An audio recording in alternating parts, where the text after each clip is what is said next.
আমাদের নবী ইতিম নবী, হ্যাঁ, বাবাও নেই মাও নেই, সেই করুণ পরিস্থিতি, অসহায়কার, নিঃস্ব অবস্থা, সেই সময় আল্লাহ তাআলা নবীর উপরে করুণা করেছেন, নবীর উপরে অনুকম্পা, অনুগ্রহ, দয়া, নিয়ামত দান করেছেন।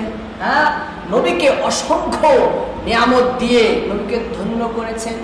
যখন আল্লাহ তখন নবীকে ছাড়েননি, তাহলে এখন কেন ছাড়বেন তাকে? হ্যাঁ, আল্লাহ তখন তার উপরে নারাজ হননি, এখন কেন নারাজ হবেন?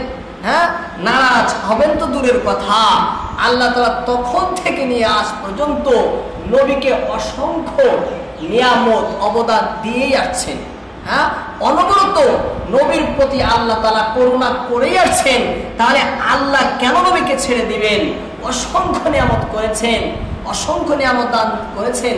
তার মধ্য থেকে প্রথম নিয়ামত যেখানে আল্লাহ তাআলা এখানে বলছেন যে ইতিম অবস্থায় আমি আপনাকে ঠিকানা দিয়েছি, ইতিম অবস্থায় আপনাকে ঠিকানা দিয়েছি।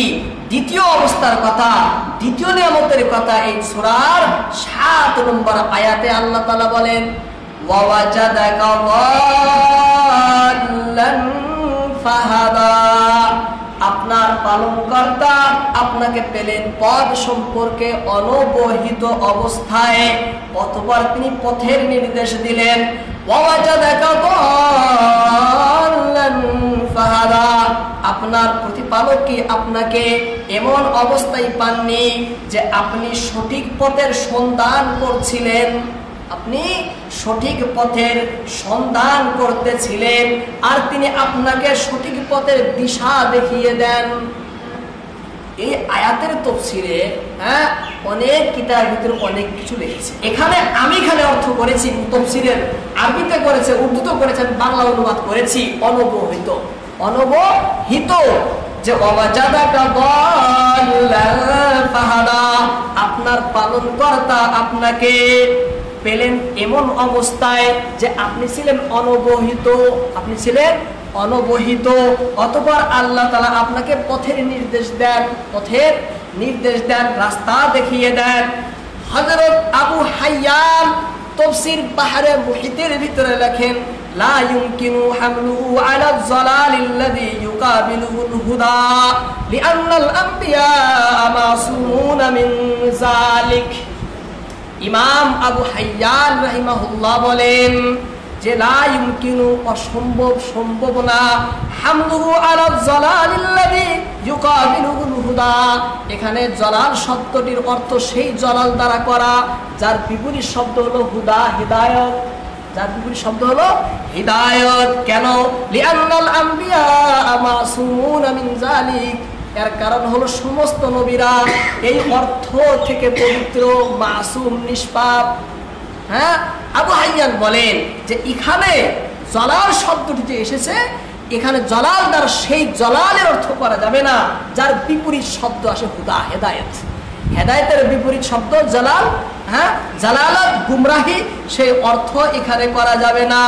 এই জন্য অনেক মুফাসসিরগণ এই অর্থ করেনও নাই, এই অর্থ করেনও নাই, অধিকাংশ মুফাসসির এই অর্থ নেননি। ইমাম কুরতুবী রাহমাতুল্লাহ আলাইহি তাফসীরে কুরতুবীর ভিতরে লেখেন এই আয়াত সম্পর্কে, ওয়াওয়াজাদাকা গাফিলান আম্মা ইউরাদু বিকা মিন আমরিন নুবুওয়াতি ফাআরশাদাক ওয়াজ-জালালু হুনা বিমানাল গাফলাহ। ইমাম কুরতুবী রাহমাতুল্লাহ আলাইহি তাফসীরে কুরতুবীর ভিতরে এখানে জালাল শব্দের অর্থ গাফলতের দ্বারাই করেছেন। কিসের দ্বারা?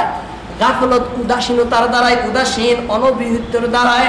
তিনি বলেন যে আল্লাহ তাআলা এখানে বলছেন, হে আমার প্রিয় হাবিব, আমি আপনাকে পেয়েছি, আমি আপনাকে পেয়েছি উদাসীন ও অনবহিত অবস্থায়, উদাসীন ও অনবহিত অবস্থায় পেয়ে আমি আপনাকে সে সম্পর্কে অবহিত করেছি, সে সম্পর্কে অবহিত করেছি। এখানে তিনি বলেন যে আল্লাহ নবীকে বলছেন যে হে রাসূল, আপনি দিন সম্পর্কে, কুরআন সম্পর্কে, ইসলাম সম্পর্কে এবং শরীয়তের বিধিবিধান সম্পর্কে ছিলেন অনবহিত। হ্যাঁ, সে সম্পর্কে আপনি জানতেন না, জানতেন নবী হওয়ার আগে জানতেন না। আমি আপনার কাছে ওহী পাঠিয়ে সেই সমস্ত বস্তুর জ্ঞান দান করেছি, সেই সমস্ত বস্তুর জ্ঞান দান করেছি। ইমাম কুরতুবী তাফসীরে কুরতুবীর ভিতরে আরো লেখেন যে অনেক মুফাসসিরগণ এই অর্থ করেন লাম তাকুন তাদরিল কুরআন ওয়া শারায়া হাদাকাল্লাহু ইলাল কুরআন ওয়া শারায়াল ইসলাম। হে আমার প্রিয় নবী, ইসলাম সম্পর্কে, ইসলামের শরীয়ত সম্পর্কে, বিধিবিধান সম্পর্কে আপনি জানতেন না, আপনি জানতেন না। আমি আল্লাহ তাআলা ওহী নাযিল করে আমি আপনাকে সে সম্পর্কে জ্ঞান দিয়েছি, আপনাকে জানিয়েছি। আর একথাই সূরা শুরার 52 নম্বর আয়াতে বলেন মা কুনতা তাদরি মাল কিতাব ওয়ালাল ঈমান। আল্লাহ বলেন মা কুনতা তাদরি, আপনি জানতেন না, মাল কিতাব, কিতাব কি, ওয়ালাল ঈমান, ঈমান কি, ঈমান কি বস্তু, শরীয়ত কি বস্তু, কিতাব কোরআন কি বস্তু আপনি জানতেন না। আমি সেগুলো নাজিল করে ওহী করে আপনাকে জানিয়েছি। সত্য কথা, ওহী নাজিল হওয়ার আগে নবী কি জানতেন? নবী তো জানতেন না। আল্লাহ তাআলা ইমাম কুরতুবী রাহমাতুল্লাহ আলাইহি তাফসীরের ভিতরে লেখেন যে অনেক মুফাসসিরগণ আরেকটা অর্থ করেছেন। একটা তো এটা হলো যে দিন সম্পর্কে, ইসলাম সম্পর্কে, কোরআন সম্পর্কে আপনি জানতেন না, আল্লাহ ওহীর মাধ্যমে আপনাকে জানিয়েছেন। এই কথাই বলছেন ওয়াজাদাকা দাল্লান ফাহাদা, আপনার পালনকর্তা আপনাকে এমন অবস্থায় পেয়েছে যে কোরআন, শরীয়ত, ইসলাম সম্পর্কে আপনি জানতেন না, ফাহাদা, তারপরে তিনি আপনাকে সে সম্পর্কে জানিয়েছেন, সে সম্পর্কে জানিয়েছেন, অবগত করিয়েছেন, অবহিত করিয়েছেন। অর্থ এক। দ্বিতীয় অর্থ করেছেন মুফাসসিরগণ যে আল্লাহ তাআলা এখানে বলছেন ওয়াজাদাকা ফি কওমিন যুল্লাম ফাহাদাহুমুল্লাহু বিক, আল্লাহ তাআলা আপনাকে এমন এক জাতির মধ্যে পেয়েছেন যে জাতি ছিল চরম গুমরাহির মধ্যে, যে জাতি ছিল চরম গুমরাহির মধ্যে, চরম বর্বরতার মধ্যে, চরম মূর্খতার মধ্যে, চরম জাহিলির মধ্যে, এমন একটি যুগের ভিতরে, এমন একটি কওমের মধ্যে, গোষ্ঠীর মধ্যে, জাতির মধ্যে আল্লাহ আপনাকে পেয়েছেন। ফাহাদাহুমুল্লাহু বিক, আল্লাহ তাআলা তাদেরকে হেদায়েত দিয়েছেন আপনার দ্বারা, আপনার মাধ্যমে, তাদেরকে হেদায়েত দিয়েছেন আপনার মাধ্যমে। এই কথাই আল্লাহ তাআলা এই সূরার ভিতরে বলেন ওয়াজাদাকা দাল্লান ফাহাদা, হে আমার প্রিয় হাবিব, আমি আল্লাহ আপনাকে এমন এক অবস্থায় পেয়েছি, এমন এক জাতির মধ্যে পেয়েছি যে জাতি ছিল চরম গুমরাহির মধ্যে, শিরকের ভিতরে, কুফরির মধ্যে, মানবতার বিরোধিতার মধ্যে। তখন আল্লাহ তাআলা আপনার মাধ্যমে তাদেরকে মানবতা শিক্ষা দিয়েছেন, তাদেরকে সঠিক দিশা দিয়েছেন, হেদায়েতের রাস্তা দেখিয়ে দিয়েছেন। এই কথা বলছেন। এটা গেল। আর অনেক মুফাসসিরগণ আরেকটা অর্থ করেছেন। কি করেছেন? আরেকটা অর্থ করেছেন কি, যে আল্লাহর নবী যখন যৌবনে পদার্পণ করেন, যখন আল্লাহর নবী বালিগ হন, তখন দেখে যে তার জাতি কুফর শিরকের মধ্যে লিপ্ত, তার জাতি কুফরি শিরকের মধ্যে লিপ্ত, অর্থহীন কর্মকাণ্ড, বর্বরতা, মূর্খতার মধ্যে তার জাতি নিমজ্জিত। ব্যাকুল অস্থির থাকতেন কিভাবে এই জাতিকে এই বিপদ থেকে উদ্ধার করা যায়, এই বর্বরতা থেকে, এই মূর্খ থেকে, এই অর্থহীন কর্মকাণ্ড থেকে মানুষকে কিভাবে ফিরে আনা যায়। নবী অধীর, অস্থির, ব্যাকুল থাকতেন এবং নবী নিমগ্ন থাকতেন, নবী ব্যস্ত থাকতেন, চিন্তিত থাকতেন এই বিশ্ব সৃষ্টির নিয়ন্তাকে, এই বিশ্ব সৃষ্টির নিয়ন্তা সম্পর্কে, অবশ্যম্ভাবী অস্তিত্ব, একচ্ছত্র সম্রাট মালিকের প্রেমে, প্রেমের আগুনে নবীর অন্তর দাও দাও করে জ্বলতো, নবীর অন্তর দাও দাও করে জ্বলতো। এই জন্যে নবী খুঁজতেন যে এদেরকে সংশোধন করার পথ কোথায় পাওয়া যায়, এবং এই জগতের একচ্ছত্র যিনি মালিক, যিনি একচ্ছত্র, যিনি নিয়ন্তা, যিনি অবশ্যম্ভাবী অস্তিত্ব, সেই অস্তিত্বকে কোথায় খুঁজে পাওয়া যায়, তার সন্ধানে, তার খোঁজে, এবং মানুষ জাতিকে কিভাবে, তার জাতিকে কিভাবে সংশোধনের রাস্তায় আনা যায়, তার পন্থা, বিস্তারিত তরিকা জানার জন্য নবী ব্যাকুল অস্থির ছিলেন। এই জন্যই তো নবী চলে গিয়েছিলেন হীরা পর্বতে, হীরা গুহায়, হীরা গুহায় এই জন্যই চলে গিয়েছিলেন। সেখানে নবী আল্লাহর ধ্যানে, সৃষ্টিকর্তার ধ্যানে অনবরত লম্বা সময় থাকার পরে আল্লাহ তাআলা জিবরাইলের মাধ্যমে নবীকে সেই সমস্ত জ্ঞান জানিয়ে দেন। যেন নবী কি ছিলেন?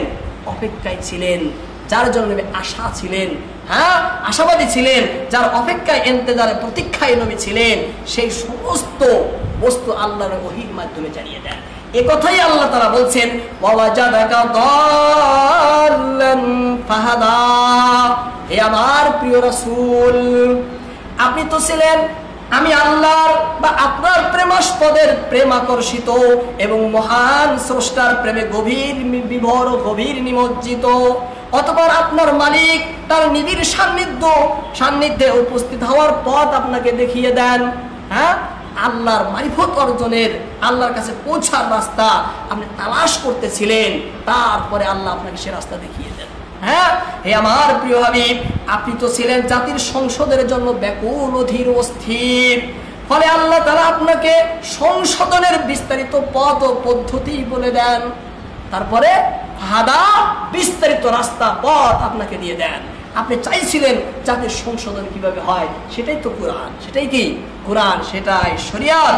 তাফসীর মাযহারিতে লেখেন যে আসলে এখানে যে জল্লান শব্দটা আছে, জল্লান, যে আল্লাহ আপনাকে জল্লান পেয়েছে, কি পেয়েছে? জল্লান। এটি আসল অর্থে না রূপক অর্থে ব্যবহার হয়েছে।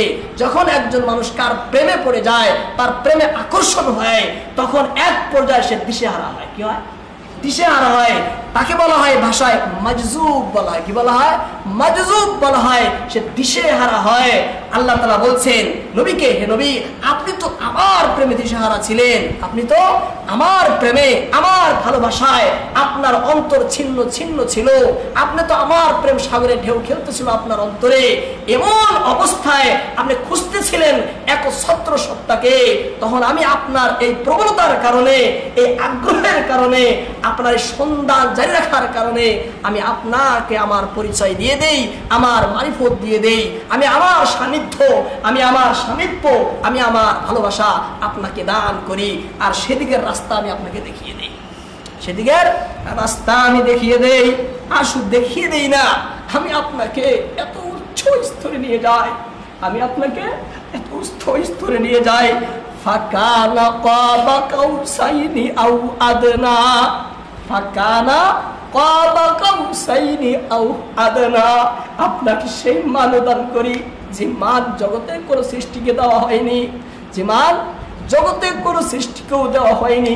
আমি আমার মারিফতের এমন স্তরে আপনাকে উপনীত করি যে আমি আপনার সাথে, আমি আপনাকে দিদার দিয়ে দেই। আজ পর্যন্ত গোটা সৃষ্টির মধ্যে আমি কাউকে দিদার দেইনি, কাউকে দিদার দেইনি। শুধু দিদারই নয়, আমি আপনার সাথে আলাপ আলোচনাও করি, আমি আপনার সাথে আলাপ আলোচনাও করি। এ কথাই বলে ফাকানা কাবা কাউসাইনি আও আদনা, এই মর্যাদাও আমি আপনাকে দান করি, এই মর্যাদাও আমি আপনাকে দান করি। কারণ আপনি এই মর্যাদার জন্য, এই কাজের জন্য, এটা পাওয়ার জন্য আপনি ব্যাকুল অস্থির অধীর ছিলেন। এ কথাই আল্লাহ তাআলা বলেন ওয়াজাদাকা দাল্লান ফাহাদা, আপনি আমার প্রেমের জন্য, আপনি আমার পাওয়ার জন্য, আমি আপনার আমার সন্তানের জন্য আপনি ছিলেন দিশেহারা। কি ছিলেন? দিশেহারা। ফাহাদা, তারপরে আমি আপনাকে সেই রাস্তা দেখিয়ে দেই, আমি আপনাকে সেই রাস্তা দেখিয়ে দেই। এ সম্পর্কে আরেকটা ঘটনা লেখে যে বাহ্যিকভাবে অনেক মুফাসসিরগণ অনেক তাফসীরের ভিতরে এখানে গুমরা অর্থ করেছেন। কি অর্থ করেছেন? গুমরা। কিন্তু এখানে সেই গুমরা অর্থ কিন্তু সেই গুমরা নয় যেটা আমরা যেটা গুমরা বলি। হ্যাঁ, এটা হলো জাগতিক গুমরা, জাগতিক গুমরা, পার্থিব গুমরা, সাধারণ দুনিয়ার গুমরা, রাস্তা হারিয়ে যাওয়া। আল্লাহর নবীর বাল্যকালে কয়েকটি ঘটনা ঘটেছে, কয়েকটি ঘটনা ঘটেছে। তাফসীরে রুহুল মানিতে একটি ঘটনা লেখা হয় সাইদ ইবনে মুসাইবের হাওলা দিয়ে, যে আল্লাহর নবী চাচা আবু তালেবের সাথে শামে সফরে যান। কোথায়? শামে সফরে যান। রাত্রের অন্ধকারে নবী সেই উটনির উপরে উঠে, উষ্ট্রির উপরে উঠে নবী ঘুমিয়ে পড়েন। হ্যাঁ, ঘুমানোর কারণে ইবলিস এসে নবীর রাস্তা কাফিলা থেকে দূরে সরিয়ে দেন। হ্যাঁ, তার গতিকে ভ্রম করে দেন। তখন সঙ্গে সঙ্গে আল্লাহ জিব্রাইলকে পাঠান। জিব্রাইল এসে জোরে একটা ফুৎকার মারেন, এমন ভয়ঙ্কর ফুৎকার মারেন যে ইবলিস তার ফুৎকারে হাবশায় গিয়ে পড়ে। কোথায়? হাবশায় গিয়ে পড়ে। অতঃপর জিবরাইল নবীর গতিকে কোথায় ঘুরিয়ে দেন? কাফেলার দিকে ঘুরিয়ে দেন। এ কথার দিকে ইশারা করে অনেক তাফসীরে বলছে, এই কথার দিকে ইশারা করে বলছে ওয়াজাদাকা দাল্লান ফাহাদা, ওই যে ছোট্ট কালে আপনি যে পথভ্রষ্ট হয়েছিলেন, রাস্তা যে হারিয়েছিলেন, তখন আপনাকে রাস্তা কে দেখিয়েছে? কে? আমি আল্লাহ আপনাকে রাস্তা দেখিয়েছি। হ্যাঁ, এই অর্থে অনেক মুফাসসির করেছেন, কিন্তু এই অর্থে জগতের কোনো মুফাসসিরও করেন নাই যে আপনি গুমরাহ ছিলেন, পথভ্রষ্ট ছিলেন, আল্লাহ আপনাকে হেদায়েত দিয়েছেন। এই অর্থে কেউ করেননি। আর এই অর্থ নবীর জন্য ঠিক না। কে বলছেন? আবু হাইয়ান তাফসীরে মাহরে মুহিতের মধ্যে বলেন, ইন্নাল আম্বিয়া মাসুমুনা মিন যালিক, এই অর্থ থেকে সমস্ত নবীরাই পবিত্র। যারা নবী হন আল্লাহ তাআলা তাদেরকে ছোট থেকেই পরিষ্কার পরিচ্ছন্নভাবে সর্বদিকে পাক করে তাদেরকে বানান, সর্বদিকে পাক করেই আল্লাহ তাআলা তাদেরকে বানান। এখানে আল্লাহ তাআলা কি বললেন? 2 নম্বর নিয়ামতের কথা বললেন। 3 নম্বর নিয়ামতের কথা আল্লাহ তাআলা বলেন, ওয়াজাদাকা আইলান ফাগনা, তিনি আপনাকে পেয়েছেন নিঃস্ব অথবা অভাব মুক্ত করেছেন। ওয়াজাদাকা আইলান ফাগনা, আপনার পালনকর্তা আপনাকে নিজ সম্বলহীন অবস্থায় পেয়েছেন অথবা তিনি আপনাকে সমৃদ্ধ করেছেন। ওয়াজাদাকা আইলান ফাগনা, আপনার পালনকর্তা কি আপনাকে নিঃস্ব রিক্ত অবস্থায় পাননি এবং পরে তিনি আপনাকে ধন সম্পদে সমৃদ্ধ করে দেননি। কে বলছে? আল্লাহ তাআলা। আল্লাহ বলছেন নবীকে, হে আমার প্রিয় হাবিব, ওয়াজাদাকা, তিনি পেয়েছেন, তিনি মানে আপনার পালনকর্তা পেয়েছে কা মানে আপনাকে আইল অবস্থায়, আইল মানে নিঃস্ব, হ্যাঁ, যার নিজস্ব কোনো ধন সম্পদ নাই তাকে বলা হয় আইল। যার ব্যক্তিগত আপন নিজস্ব ধন সম্পদ নাই, নিঃস্ব, তাকে বলা হয় আইন। আল্লাহ বলেন আপনি সেই অবস্থায় আপনার পালনকর্তা আপনাকে পেয়েছে, ফাগনা, তারপরে তিনি আপনাকে সমৃদ্ধ করেছেন, বিত্তশালী করেছেন, ধনী করেছেন, হ্যাঁ, আপনাকে অন্যের অমুখাপেক্ষী করেছেন, আপনাকে অন্যের অমুখাপেক্ষিতা থেকে রক্ষা করেছেন। কি করেছেন?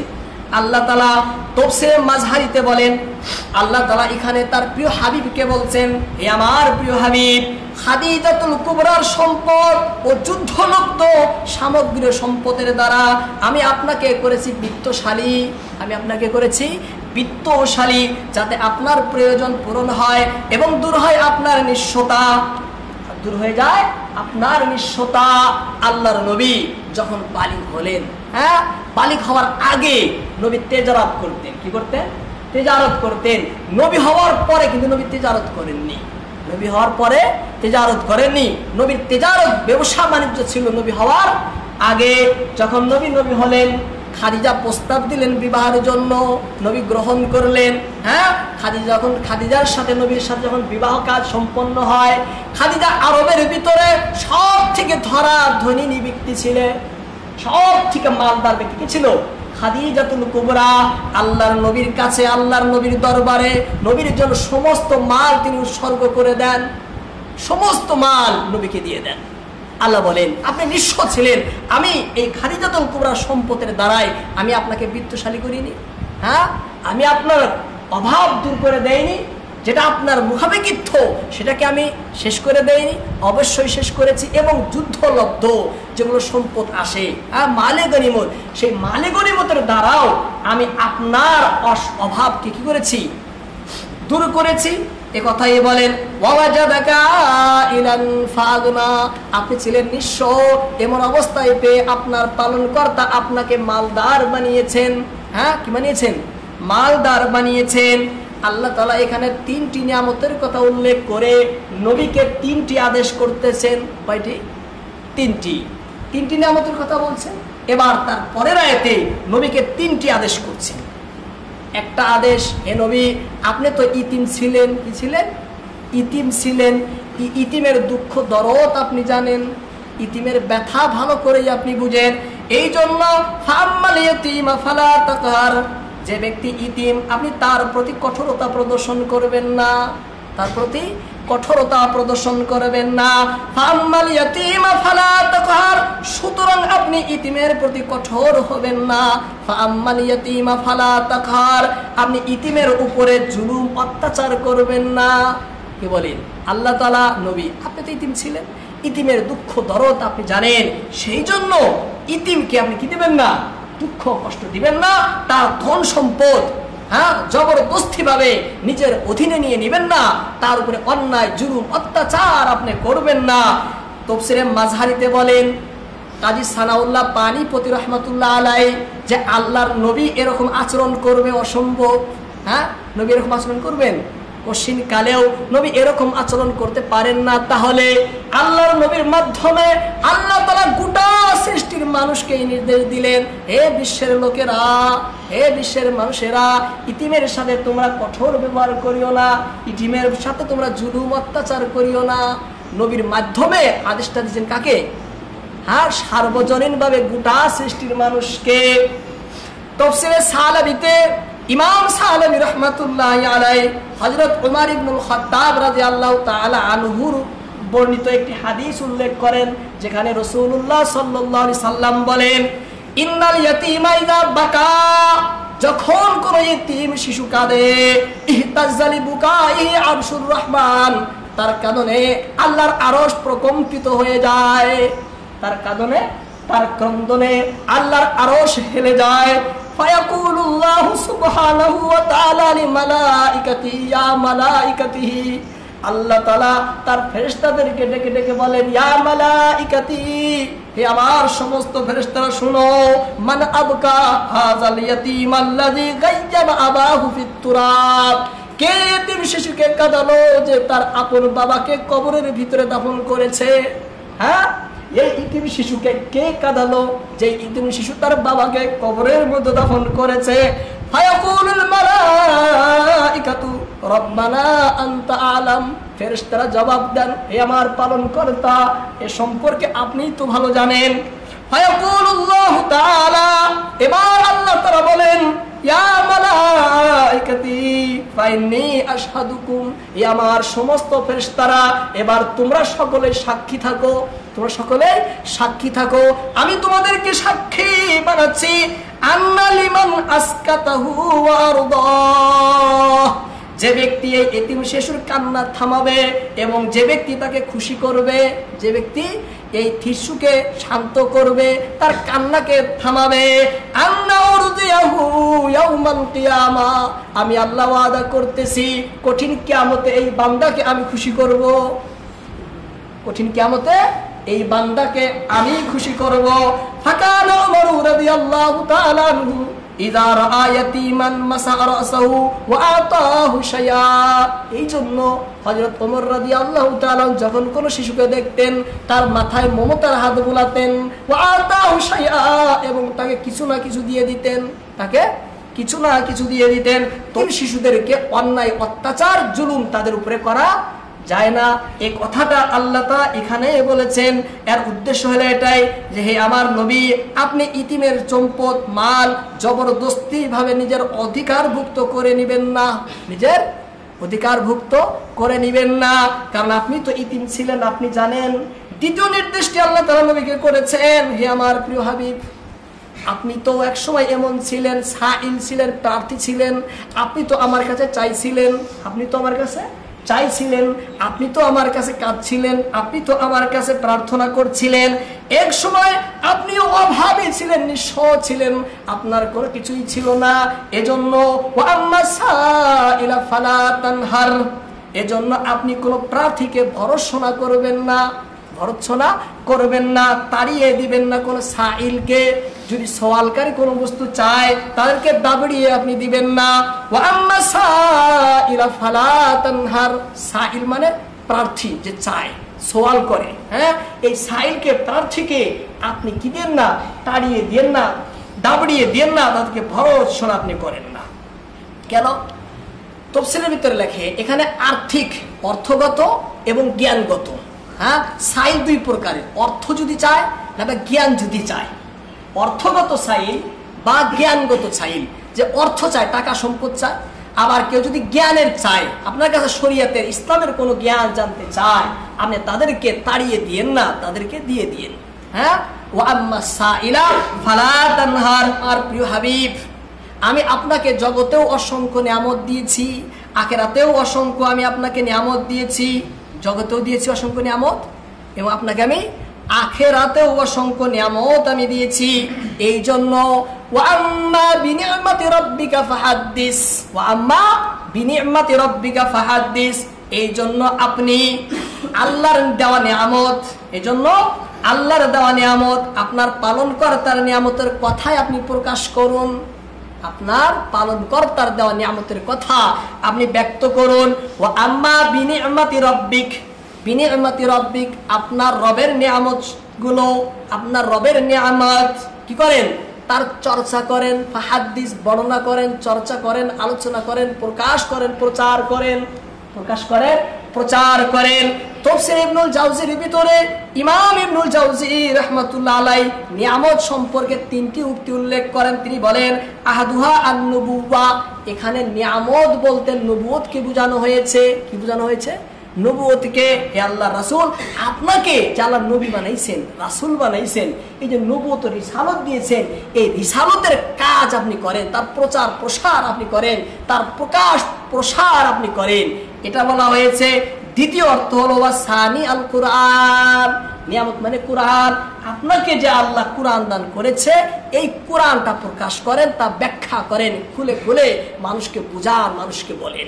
ফাহাদ্দিস আন্নাহা আম্মাতুন ফি জামিইল খায়রাত, তৃতীয় উক্তি হলো যে উভয় জগতের নবীকে যা কিছুই নিয়ামত দিয়েছে সব এখানে অন্তর্ভুক্ত। নিয়ামত দ্বারা দুনিয়া এবং আখিরাতে নবীকে যত নিয়ামত দেওয়া হয়েছে সমস্ত নিয়ামত নবী আপনি মানুষের সামনে পেশ করেন, মানুষের সামনে কি করেন? প্রকাশ করেন। কি করেন? প্রকাশ করেন, মানুষকে বলেন, বিবৃত করেন, মানুষকে বলেন, খুলে খুলে বলেন। এটা আপনার দায়িত্ব, এটা আপনার দায়িত্ব। আল্লাহর নবীর কাছে ছিল। হ্যাঁ, এই নিয়ামত যদি এটা অর্থ লাস্টেটা নেই, তাহলে অর্থ হবে যে নবীকে যা কিছু দিয়েছে নবী তো সব বলে দিয়েছেন, বলে দেননি। নবীর বলাকেই হাদিস বলা হয়। কি বলা হয়?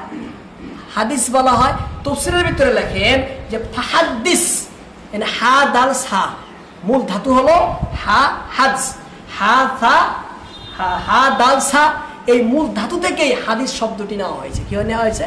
হাদিস। আমরা কি বলি? নবীর কথাকে, নবীর বাণীকে, নবীর কর্মকে, নবীর সমর্থনকে, হ্যাঁ, এই সমস্তকে আমরা কি বলি? হাদিস বলি না? এই হাদিস শব্দটি তাফসীরে লেখে সম্ভবত এই ফাহাদ্দিস শব্দ থেকে নেওয়া হয়েছে। আল্লাহ পাক আমাদের সকলকেই এই আয়াতের ভিতরে যে আদেশগুলো করেছেন এবং কোরআন হাদিসের উপরে আমল করার তৌফিক দান করুন। সকলে বলি আমিন। ওয়া মা আলাইনা ইল্লাল বালাগ।